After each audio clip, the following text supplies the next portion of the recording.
Hello friends, आपल्या सर्वांची आवडती मालिका पाठ राखीन या मालिकेच्या आजच्या गुरुवार 11 जूनच्या एपिसोडमध्ये एकानंतर एक धमाकेदार ट्विस्ट आले आहेत. मग नेमकं घडलंय तरी काय? तर फ्रेंड्स, सुलक्षणाने गुरुजींना 1,00,000 रुपयांची दक्षिणा आणि आणखीन 10,00,000 रुपये देईल अशी लाच दिली होती, असं आमिष दाखवलं होतं. त्यामुळे गुरुजींनी चक्क एका मुलाचं स्थळ भाग्यासाठी आणलंय आणि या मुलाला त्याच्या कुटुंबाला सुद्धा सांगितलंय की भाग्याचे आईवडील खूप श्रीमंत आहे, मालदार पार्टी आहे, तुम्ही त्या मुलीशी लग्न कराल तर पैशात खेळाल. त्यामुळे ही लालची माणसंसुद्धा लग्नासाठी तयार झाली आहेत. म्हणजे जर हे लग्न झालं तर भाग्याच्या आयुष्याचं मोठं नुकसान होईल एवढं मात्र खरं. पण गुरुजींनी खोट्या गोष्टी सांगितल्यामुळे घरातील सगळेजण या लग्नासाठी भाग्याला मनवताय. मग भाग्या या लग्नासाठी तयार होईल का? पुढे काय होईल हे जाणून घेण्यासाठी हा व्हिडिओ शेवटपर्यंत नक्की पहा. फ्रेंड्स, आजच्या एपिसोडच्या सुरुवातीलाच घरात सगळेजण असतात आणि त्याच वेळेस गुरुजीसुद्धा आलेले असतात. गुरुजी सांगतात भाग्यासाठी स्वतःहून एक स्थळ चालत आलंय, मुलगा खूप छान आहे. घरातील सगळ्यांना आश्चर्य वाटतं आणि तृप्ती विचारते, एवढ्या लवकर स्थळ आलं पण? चारू तिच्याकडे रागारागाने पाहते. तृप्ती गप्प बसते. गुरुजी सांगतात मुलगा हा मेकॅनिकल इंजिनियर आहे, एका मोठ्या कंपनीत जॉब करतो आणि त्याने भाग्याचा फोटो पाहताच त्याला भाग्या खूप आवडली आणि त्याला लवकरात लवकर लग्न करायचं आहे, असं म्हणून गुरुजी या मुलाचा फोटो घरातील सगळ्यांना दाखवतात. सगळ्यात आधी वैद्यबुवा हा फोटो पाहतात. मुलगा खरंच खूप हँडसम असतो, त्यांना तो आवडतो. मग ते हा फोटो चारूला देतात.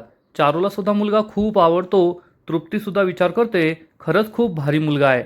पण भाग्या या फोटोकडे ढुंकून सुद्धा पाहत नाही.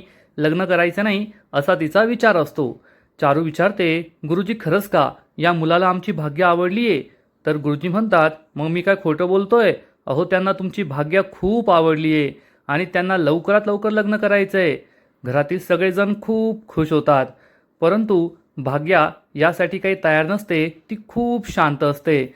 आजी, तृप्ती, कौस्तुभ सगळ्यांना आनंद होतो की आता भाग्याचं चांगल्या ठिकाणी लग्न होईल. परंतु भाग्या यासाठी स्पष्ट शब्दात नकार देते आणि सांगते मला लग्नच करायचं नाहीये. घरातील सगळ्यांना जबर धक्का बसतो. चारू, आजी, प्राजक्ता, मामा सगळेजण भाग्याकडे आश्चर्याने पाहतात.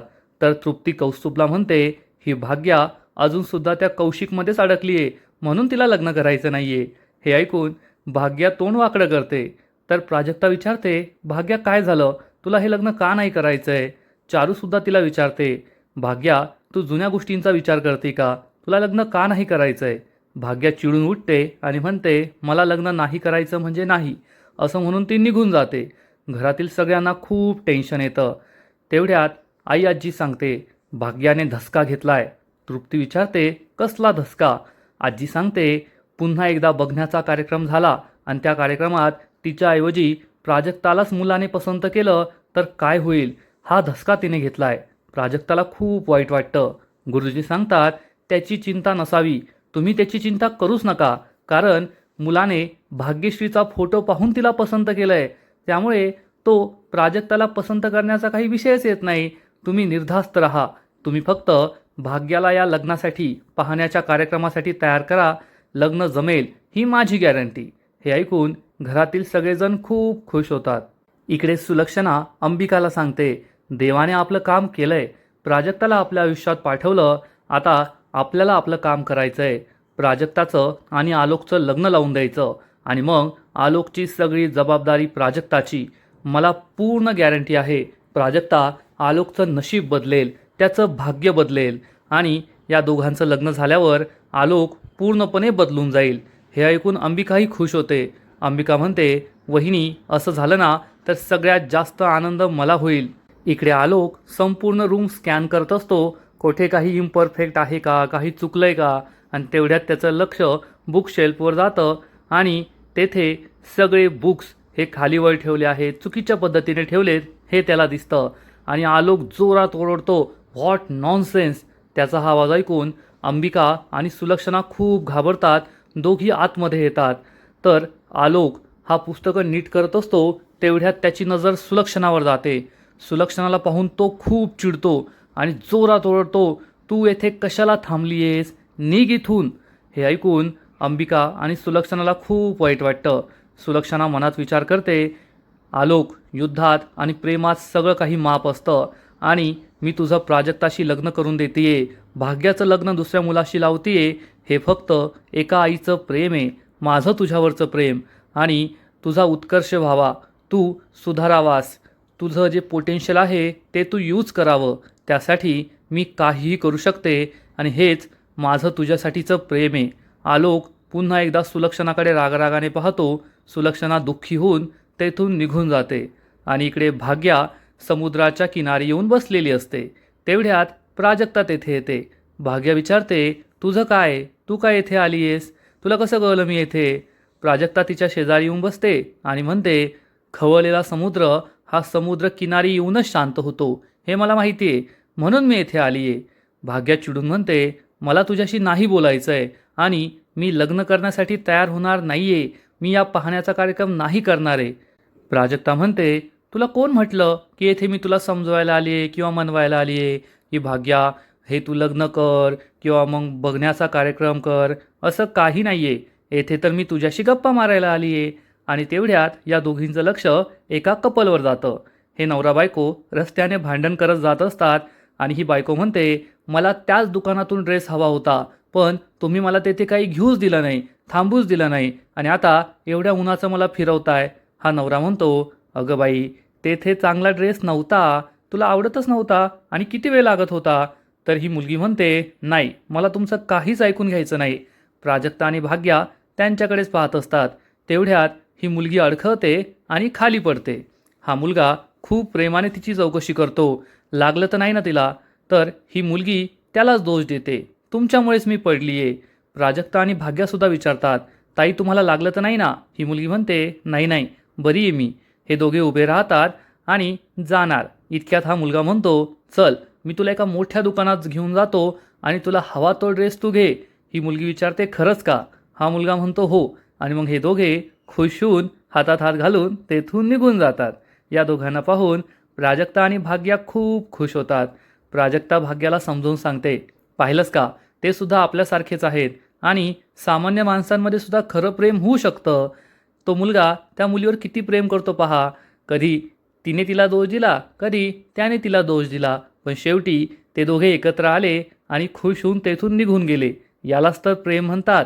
भाग्याला सुद्धा हे पटतं. आणि इकडे गुरुजी मोठ्या मोठ्या बढाया करत असतात आणि म्हणतात, तुम्ही काही पण करा, पण भाग्याला या लग्नासाठी तयार करा.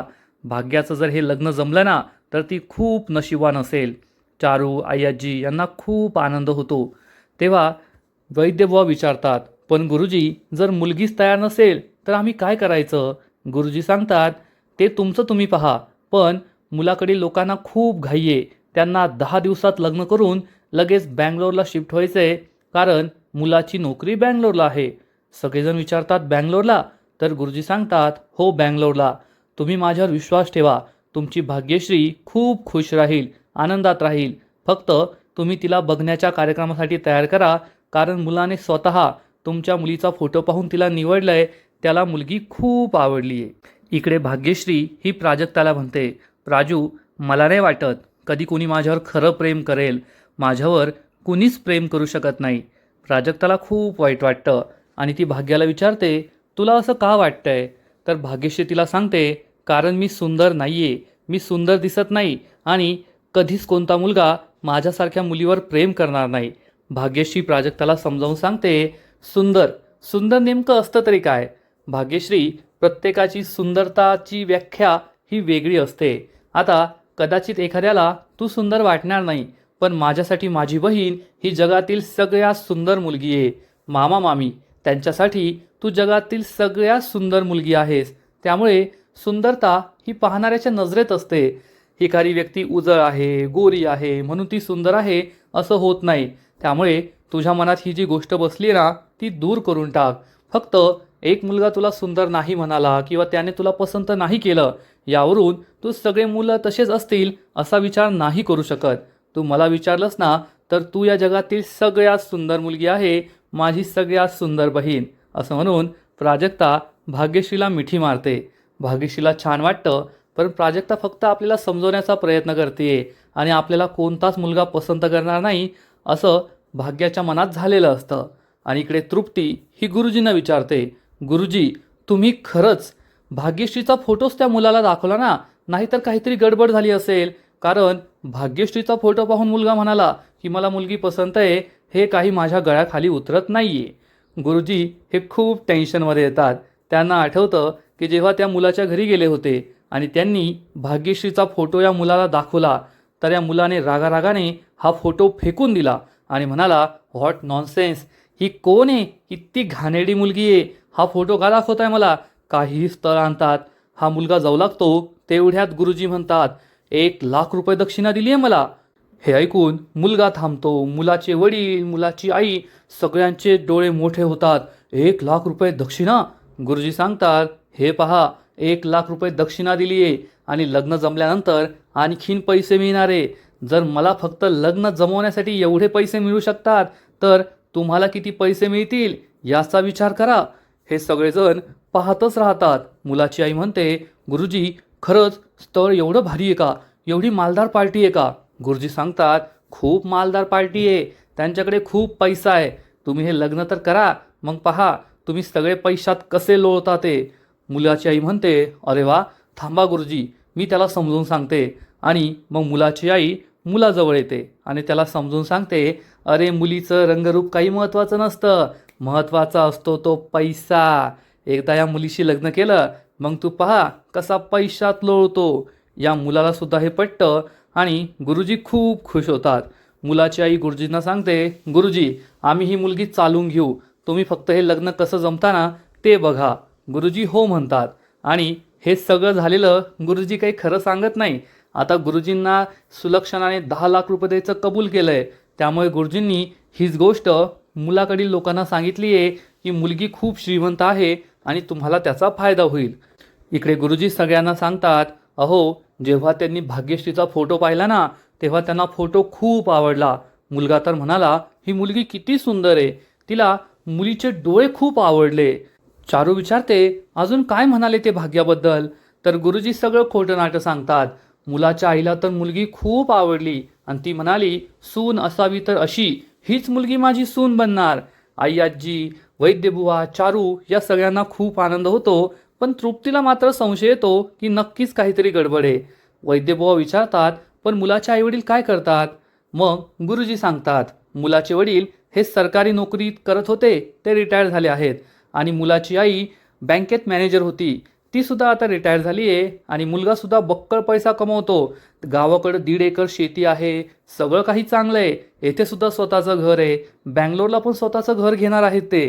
तृप्ती म्हणते, अरे वा, गुरुजींनी यावेळेस तर चांगलंच भारी स्थळ आणलंय, पण आपल्या भाग्याला ते पसंत करतील का? आणि भाग्याने लग्नाला होकार द्यायला हवा ना, मुलगीच नाहीये तर लग्न कसं होणार? कौस्तुभ म्हणतो, हो ना, जर भाग्यालाच लग्न करायचं नसेल तर लग्न जमणार तरी कसं? चारू विचारते, आई भाग्याला कसं तयार करायचं? तर गुरुजी सांगतात, आता ती तुमची जबाबदारी, भाग्याला लवकरात लवकर तयार करा, कारण हे लग्न 10 दिवसांच्या आत व्हायला पाहिजे. 10 दिवसांच्या आत लग्न करून मुलगा मुलीला घेऊन बँगलोरला जाणार. आता ही तुमची जबाबदारी की तुम्ही भाग्याला लवकरात लवकर या लग्नासाठी कसं तयार करतात.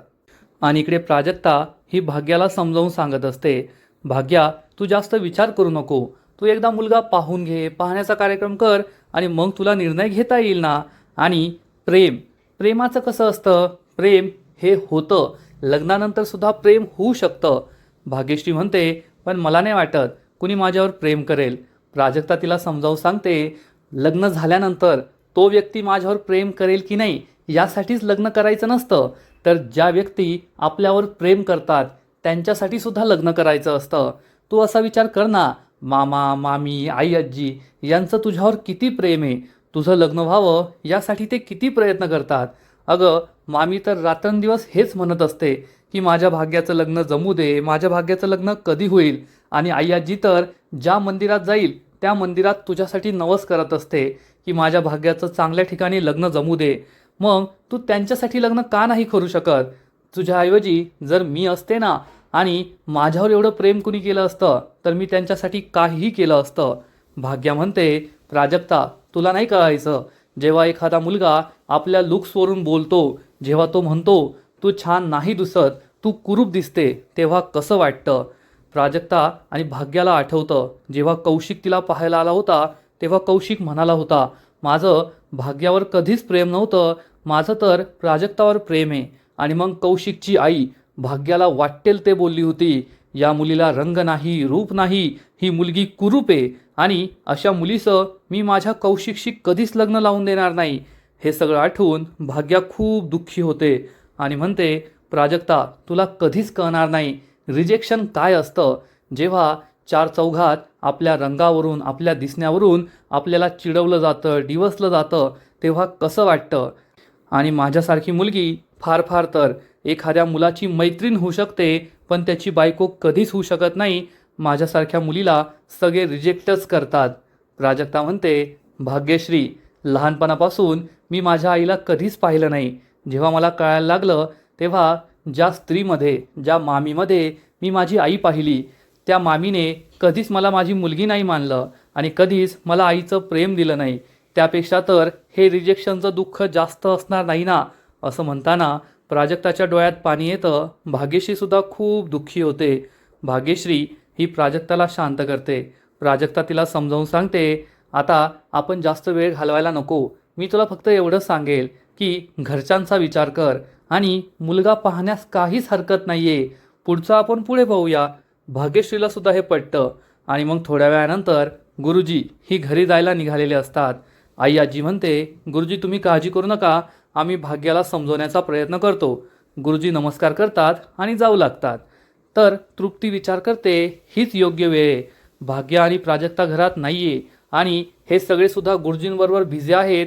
मी जाते आणि प्राजक्ताचे पैसे चोरते. असा विचार करून तृप्ती ही प्राजक्ताच्या रूममध्ये जात असते आणि तेवढ्यात भाग्य आणि प्राजक्ता घरी येतात आणि भाग्या ही सगळ्यांना हाक मारते, सगळे बाहेर या, वहिनी तू सुद्धा बाहेर ये.